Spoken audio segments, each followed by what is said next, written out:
a day after high school students lay on the ground in the streets in front of the White House, asking, "Am I next?" The White House has signaled support for two of the smallest possible steps forward on gun control. Newly activist students who survived the mass shooting in a Florida high school last week are asking for a fresh ban on assault weapons.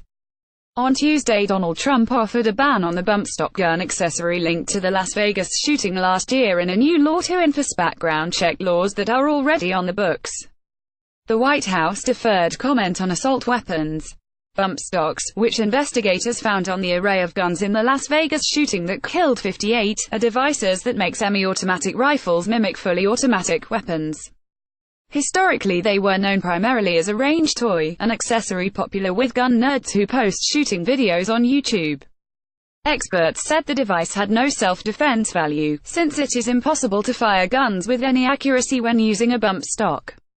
Under the Obama administration, the Justice Department's Bureau of Alcohol, Tobacco and Firearms ruled that bump stocks did not meet the legal definition of a device that could be regulated under the 1934 National Firearms Act, which strictly regulates machine guns and other especially dangerous weapons. That could change with a new Trump directive. While the National Rifle Association expressed early willingness to regulate bump stocks more strictly, some grassroots gun rights activists have rallied to protect the devices and garner public support, according to an analysis of 32,000 public comments by The Trace. Meanwhile, the nation's background check system for gun sales has repeatedly failed to block dangerous people from buying guns. At least 3 men who went on to commit high-profile mass shootings should have been barred by law from buying guns, but got them anyway because of background check system failures.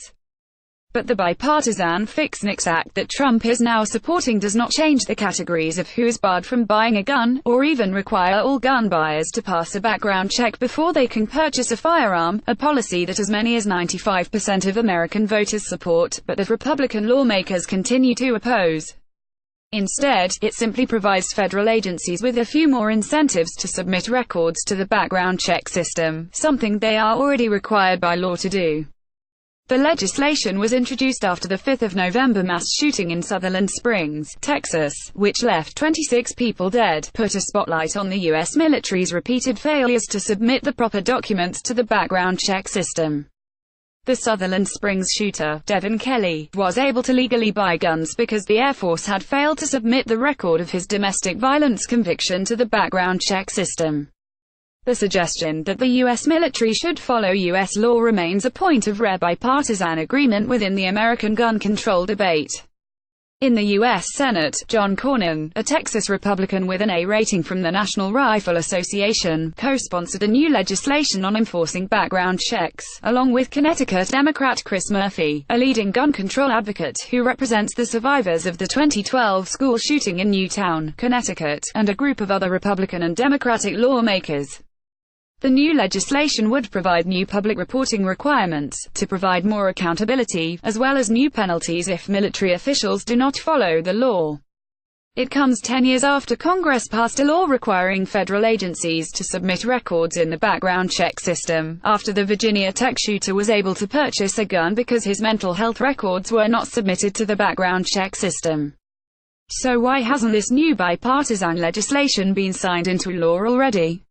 In part, because House Republicans decided to package the Fix NICS measure with a sweeping piece of pro-gun legislation that would make it easier for Americans to carry their concealed handguns in states across the nation. This concealed carry reciprocity legislation would wipe out many local restrictions on gun carrying. This combination of an extremely moderate and bipartisan gun control measure and the NRA's #1 legislative priority, passed the House in early December. Cornyn, the NRA-backed Republican, supports both measures, but told reporters it had been a mistake to package them together, and that he would like to pass the bipartisan background check measure separately in the Senate.